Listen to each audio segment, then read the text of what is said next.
bonjour à tous. Alors aujourd'hui, dans la suite de la vidéo qu'on avait fait l'autre jour sur la vague migratoire, vous avez remarqué sans doute que dans les médias, il y a beaucoup toujours d'activation de peur, mais qu'on utilise souvent le mot vague d'ailleurs, une vague de chaleur, une vague migratoire, et puis là la dernière c'est les punaises de lit qui envahissent la capitale. Alors le mot vague c'est intéressant parce que c'est autant un mouvement d'aller-retour que quelque chose qui semble vague.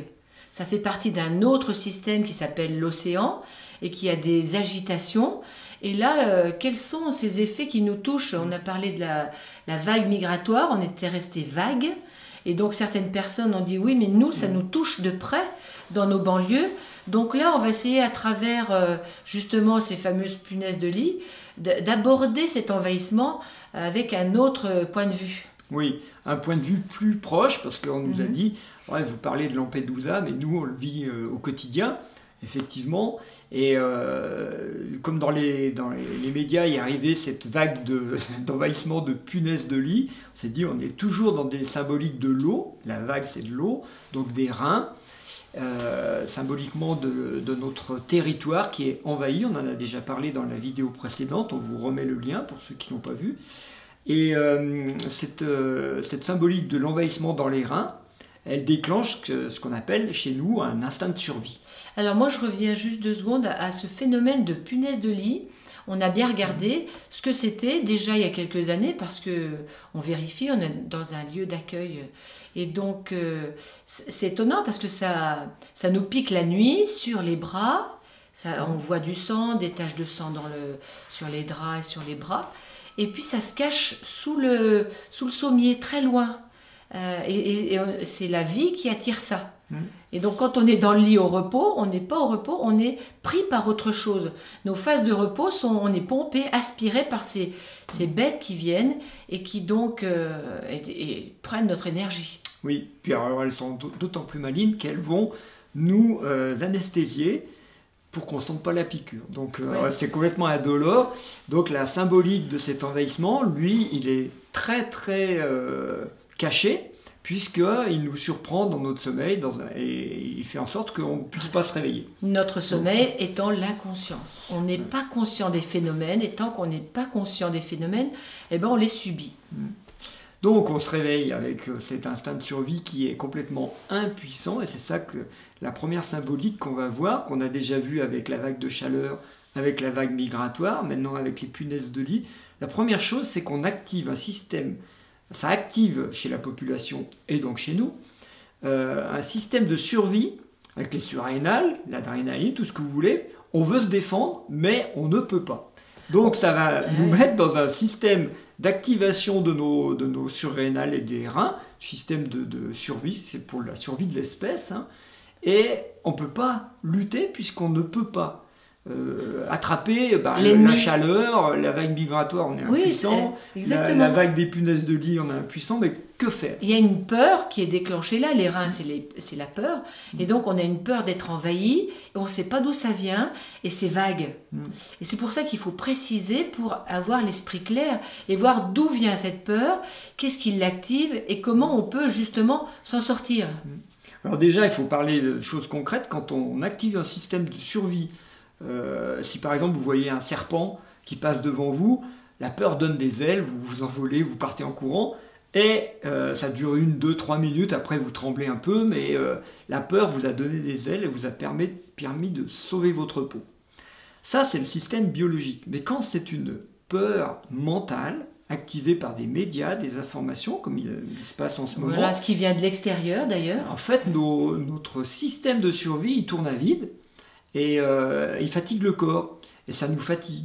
Et donc les punaises de lit, c'est la même chose. Il y a un stress permanent face à un ennemi invisible, et on ne peut rien faire. Oui, en fait, c'est un ennemi invisible, et puis en plus qui est loin de nous. Quand on habite à Marseille, les punaises de lit qui sont à Paris, on est impuissant, mais ce film mental arrive en nous et nous stresse. Et si ça arrive, et donc je vais plus me déplacer, et donc je vais rester, ça nous fige, la peur nous fige. Et mais que ce soit les punaises, ou tout ce qu'on a comme peur qui arrive par les médias, et puis par les voisinages, et puis par tout ce qu'on peut transporter comme peur avec notre verbe, ça nous fige. D'ailleurs, l'autre soir, un petit truc rouge sur le bras ou sur la jambe, et on se dit, est-ce que ça ne serait pas des punaises de lit? Alors, est-ce que ce ne serait pas encore un virus quelconque qui arrive? Est-ce que ce ne serait pas? Et on est focalisé, on oublie la vie, alors que la vie avant, elle se passait avec des moustiques et le reste. Ça devient vraiment, est-ce qu'on va survivre? Là, c'est grave. Et je vous rappelle, et tout le monde s'en rappelle, qu'on a déjà connu ça en 2020 avec l'arrivée d'un virus qui allait tuer tout le monde. Et ça a fait c'est encore le même système qui est toujours à l'œuvre. Alors nous on se dit, bah, si ça fait les mêmes systèmes qui se mettent toujours en place, on va pas parler des médias qui profitent de ça, des politiques qui savent pas quoi faire, c'est pas intéressant. Mais collectivement, pourquoi on joue à se faire peur sur notre survie? Parce que ce qu'on voit dehors, c'est dedans. On accuse les médias, mais les médias sont en nous. C'est nous qui colportons, qui disons, qui adhérons. Donc c'est juste un effet miroir dehors. Donc la question c'est pourquoi on joue à se faire peur sur notre survie? Pourquoi est-ce qu'on croit que la planète va mourir? Pourquoi est-ce qu'on croit que notre espèce, que notre société, que notre modèle de consommation va disparaître? C'est dans l'air du temps, tout le monde pense ça, tout le monde ressent ça, tout le monde lutte contre ça. Et encore une fois, on lutte contre quelque chose d'invisible et ça active nos systèmes biologiques dans un sentiment d'impuissance. Et c'est ça qui est grave. Alors, est-ce que ce serait une parenthèse? Est-ce que ce serait un système qui est en fin de course? Oui, un système certainement en fin de course et on a peur de lâcher l'ancien pour aller au nouveau. Pour les vers, quelque chose qui l'inconnu, la peur ne se déclenche que quand on a peur du nouveau en fait. Donc nous, on a d'autres hypothèses, évidemment, sinon on ne ferait pas de vidéo. On a expliqué dans le dernier livre que les systèmes en nous, qui sont en nous, 3 systèmes qui utilisent notre énergie vitale, c'est-à-dire l'énergie des reins, à leur propre profit. Et notamment dans la tête, il y a un système qu'on appelle le vieux bleu, qui est le mental, en fait, l'ego, si vous voulez. Et ce système, lui, il pompe notre énergie vitale pour l'utiliser, pour faire sa popote, comme on dit, pour utiliser ça, pour exister lui. Et ce système, il fonctionne sur les 3 énergies qu'on décrit tout le temps, c'est peur, culpabilité et croyance. Et croyance, je crois que j'existe à travers ça, à travers ce que j'ai enfermé, encadré. Moi, je suis une femme, toi, tu es un homme, moi, je suis, toi, tu es. Mais on a limité à ça et on y croit. Et si on sort de ce cadre, on a peur, on n'existe plus. Et c'est ça le problème, c'est qu'on n'a pas l'ouverture d'esprit pour dire mais je suis bien plus que ce que j'ai défini, bien plus que ça, bien plus puissant. C'est pas une punaise de lit qui va m'empêcher de vivre. Alors justement, si on inverse à l'intérieur et qu'on les regarde, on prend le phénomène des punaises de lit, on aurait pu prendre un autre phénomène, c'est pareil, c'est toujours le même mécanisme, on regarde à l'intérieur, est-ce que ce qu'on voit dehors se passe dedans? L'effet miroir, tout ce que je vois dehors disparaît si moi je change de conscience. Donc là, c'est sûr que l'effet miroir, il est là, ça s'appelle les fractales. Tout ce qui est à l'intérieur de moi va se passer dehors dans ma maison, et puis dans la ville, et puis dans le pays, et sur la planète. Donc par exemple, est-ce que la nuit, il y a quelque chose qui vient en moi et qui me pompe mon énergie à l'insu de mon plein gré, comme on dirait? Eh bien, ce qui est assez marrant, dans le livre on en parle aussi, enfin c'est pas marrant d'ailleurs, ça a été prédit par Steiner, ce qui est en train de se passer. Steiner en avait parlé en 1917, il y a plus de 100 ans. Il avait dit que viendraient ce qu'il appelait les antéchrists. Nous, on les appelle plutôt les trois causeurs de mort du taoïsme, mais c'est la même chose, ça décrit la même chose. Et il disait que Ahriman, notamment, viendrait la nuit pour nous faire croire que ce qui était bien était mal, et que ce qui était mal était bien. C'est-à-dire ça vient inverser nos valeurs morales, nos valeurs intellectuelle. Ça vient nous saboter en fait. On avance sur une voie où on a construit corps, physique, émotionnel, mental, on est tranquille, on est grand, soi-disant, et puis dedans apparaissent ces énergies qui viennent saboter notre bien-être. Moi, je suis bien dans ma vie, dans ma maison et dans mon lieu, mon activité, mais le pays, l'Europe allait bien, et là, les saboteurs arrivent et vont déconstruire ou vont saboter tout ce qu'on avait mis en place. Alors, les exemples, il y en a plein. Ah oui. On les cite aussi dans le livre, mais c'est facile d'en donner quelques-uns. Par exemple, avec le sida est apparu le terme positif pour désigner quelqu'un qui était potentiellement capable de tomber malade un jour. Et avec le Covid, on a repris ce terme positif pour dire que carrément la personne était malade sans le savoir. Et si elle disait « mais je vais bien », on lui disait « oui, mais tu es un porteur sain ». Et ça, porteur sain, ça veut dire quoi? Ça veut dire que tu es malade sans le savoir. Et donc les inversions du bien et du mal commencent par des mots du langage qui va utiliser des mots positifs pour parler de quelque chose qui est négatif. Par exemple, dans un programme de licenciement dans une entreprise, maintenant ça s'appelle un plan de sauvegarde de l'emploi. Alors tout ça, on dit, on en rigole, c'est de la nouvelle langue. Décruter. Décruter les gens. Recruter, décruter. Et pour le cerveau, en fait, on n'arrive plus on n'a plus de base solide. On n'a plus la base du bien et du mal. On s'était construit sur ça je dis oui, ça je dis non, mais comme les mots sont inversés, on ne sait plus à quoi on doit dire oui ou non. Et donc là, ça perturbe gravement le mental, et donc ça stresse, ça fait peur. Donc si vous voulez, la symbolique des punaises de lit à Paris, dans la capitale, capitus, c'est la tête, ça nous dit que dans nos têtes, on a quelque chose qui vient la nuit et qui nous suce, qui nous pompe notre énergie et qui nous fait inverser le bien et le mal sans qu'on le sache. C'est-à-dire qu'on ne sait plus où on habite, quoi. On ne sait plus comment notre mental doit gérer les situations. Et c'est très intéressant de voir qu'en fait, cette vague de punaises de lit, la première chose qu'on remarque dans les médias, c'est qu'il y a une impuissance.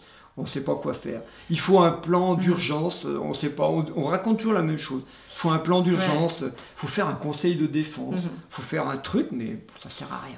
Alors regardez bien, en vous, moi je l'observe chez moi, la nuit quand je me réveille, alors où je me réveille, je ne dors pas, mais il y a un film derrière qui apparaît, qui tourne en boucle. Et ça pourrait être ce fameux vieux bleu en haut, ce saboteur mental, qui tournent en boucle des films, et que ce sont des films stressants et qui prennent en permanence, comme si on laissait tourner en permanence notre frigo, notre congélateur, la plaque électrique, vous voyez, ça chauffe en permanence et ça nous vide de notre énergie, et tout ce qui tourne en boucle n'a pas d'issue. En fait, il n'y a pas d'issue, donc ça met un stress. C'est comme si on était une mouche dans un bocal. Et comment sortir de ce cercle infernal? Et on l'a en nous, on le voit dehors, on dit mais c'est pas possible, comment faire pour sauver la planète? Moi, toute seule dans mon coin. Eh bien, il faut déjà commencer par soi et nettoyer ce qu'il y a en nous. Et en premier lieu, nos pensées qui tournent en boucle. Les arrêter, dire stop, voir que ça tourne et dire stop à ça, c'est ça qui déjà nous perturbe beaucoup, beaucoup. Ouais.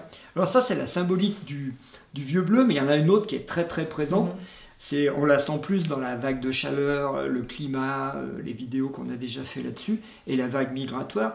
Il y a un sentiment de culpabilité existentielle qui a envahi la planète. Alors on l'a déjà vu aussi pendant le Covid, parce que tout le monde cherchait des coupables. On ne peut pas accuser quelque chose d'invisible longtemps, donc le virus, après on va accuser les enfants, après on va accuser les porteurs sains, etc. etc. Les autres, quoi. Tout le monde. Et finalement, tout ça baigne dans une ambiance de culpabilité existentielle. C'est que l'humain, en ce moment, se sent coupable d'exister, tout simplement, se sent coupable de polluer la planète, se sent coupable de ci, de ça, de ci, de ça. Et ça, c'est le deuxième... saboteur, qui est ce qu'on appelle la demoiselle blanche, qui puisque vous vous sentez coupable, eh bien du coup vous allez payer, du coup vous allez tomber malade, du coup vous allez être faible, du coup vous devez racheter votre faute. Et ça, c'est vraiment dans l'air du temps. Mais quand même, la faute, c'est les punaises, ça pourrait être j'ai pas nettoyé, j'ai pas été vigilant, j'ai pas nettoyé. Nettoyer quoi? Qu'est-ce qu'on n'a pas nettoyé? Eh bien, on n'a pas nettoyé nos vieux schémas d'avant, qui sont toujours là et qui se répètent. et qui nous obsède la nuit dans la tête, hein, symboliquement. Mais les vieux schémas, c'est j'ai vécu des choses et puis j'ai pas mis de sens dessus, donc je me sens coupable. Pourquoi ça recommence? J'ai vécu ça à 3 ans, puis j'ai revécu la même chose quand j'avais 22 ans symboliquement, et puis j'ai encore vécu ça, j'ai divorcé, c'est toujours la même chose qui se répète, et on se sent coupable. Coupable, ça veut dire je me sens coupé du sens de l'expérience. Pourquoi je vis ça? Et là on est mal, on se sent petit, au lieu de retrouver sa grandeur. Et sa grandeur, c'est de la conscience, et je comprends que la vie, c'est un enseignement et c'est pas une punition. Et là, pour l'instant, on est tous dans un bain comme si on se sentait puni. C'est vrai que le premier réflexe quand on a des punaises ou des cafards ou des choses comme ça, dit je n'ai pas une assez bonne hygiène, donc je suis coupable. Et en fait, ces deux-là, celui qui nous fait mijoter là, des peurs dans la tête et qui nous active nos instincts de survie. Qui nous fait des films. Ouais, qui nous fait des films. Et celle-là, la demoiselle blanche, qui nous rend coupables d'exister. En fait, ces deux-là vont pomper l'énergie vitale des reins. Et c'est pour ça qu'on a souvent ce langage de parler de vagues migratoires, etc., de vagues de chaleur, d'envahissement, parce qu'on fait activer l'instinct de survie et on le fait tourner au profit de ces deux saboteurs internes qui, eux, vont faire leur petit business plan sur notre dos parce qu'on ne les voit pas faire à l'intérieur de nous. Alors, ce qui me vient, je le dis comme ça, c'est juste pourquoi pas. Ce qui me vient, puisque tu parles de la vague dans les reins, est-ce que ce serait pas cette vague avec plein de choses qui viennent, qui sont à l'envers et pas encore à l'endroit, est-ce que ce serait pas notre lignée, nos arbres qui disent mais occupez-vous de nettoyer le passé, de nettoyer les écuries d'Augias pour que vous puissiez vivre. Et là, on est tellement focalisé sur l'avenir, à voir, est-ce qu'on n'a pas oublié un peu l'être, faire partie d'un collectif, d'une humanité déjà génétique, mais après au niveau de l'âme, est-ce qu'on n'aurait pas oublié ça? Et donc tous ces voiles seraient peut-être des voiles qui nous empêchent de voir ça. Nettoyons ça. Probablement. En tout cas, la solution, nous, on vous propose de chacun regarder en vous. Nous, c'est ce qu'on fait. On regarde en nous ces trois saboteurs et on essaye de les sortir de nous, de les voir à l'extérieur, de dire, quand ça vient dans nos têtes, on dit « Oh, je t'ai vu ». Et du coup, ça le fait disparaître. Mais il faut qu'on le fasse collectivement, parce qu'effectivement, toutes les épreuves qui arrivent maintenant sont des épreuves collectives. Oui, parce que sinon, on va avoir la tendance, comme l'enfant qui dit non, c'est pas moi, c'est l'autre, accuser les autres, et là, on crée la division, la guerre, les conflits, et c'est pas le moment, en fait. Là, il faut qu'on soit soudés, unis, pour nettoyer ces envahissements. Ouais, parce que ce que dit Rose, c'est que le troisième, celui qu'on appelle le cadavre sanglant, lui, il attend son heure. Il a failli sortir pendant les émeutes début juillet. En France, on a vu que ça pouvait flamber d'un seul coup, la violence, parce que lui, il attend son heure. Ouais. Et c'est lui aussi va être activé par l'instinct de survie, mais un instinct de survie coupé de la réalité, si on commence à casser et à taper sur n'importe qui. Et ce truc-là, c'est même pas une guerre, ça s'appelle une... autre chose. Ouais, on le voit en fait, juste pour terminer peut-être, hein, on le voit parce que depuis quelques années quand même il y a beaucoup de divorces, ça s'appelle la division. Dans les familles depuis 2020, la division s'est installée. Partout en Europe, la division s'installe. Entre les pays, il y a une volonté de division. La division, c'est pas au niveau de l'âme. L'âme, c'est le lien. Et donc ça nous voile qu'on est tous des humains, des hommes et des femmes, et qu'on est tous en train d'expérimenter quelque chose, peut-être à travers cette division, d'avoir envie de refaire une union, un groupe, le un, et donc il est temps d'être lucide pour arrêter ce phénomène. Voilà, donc une vidéo peut-être un peu longue, mais qui est nécessaire pour bien poser de quoi on parle, parce que quelquefois on va un peu vite et c'est clair qu'on parle de choses qui sont à l'intérieur de nous et pas on n'a pas de solution extérieure à proposer. On n'est pas dans ce domaine-là. Donc écoutez bien cette vidéo, écoutez-la à nouveau parce que c'est profond. Et puis regardez en vous, vous avez une solution, vraiment. Nous avons tous en nous une solution. Donc on vous embrasse et puis à bientôt. On remercie les punaises de nous donner des messages. Non mais voilà, donc on vous embrasse et puis à bientôt. Allez, au revoir.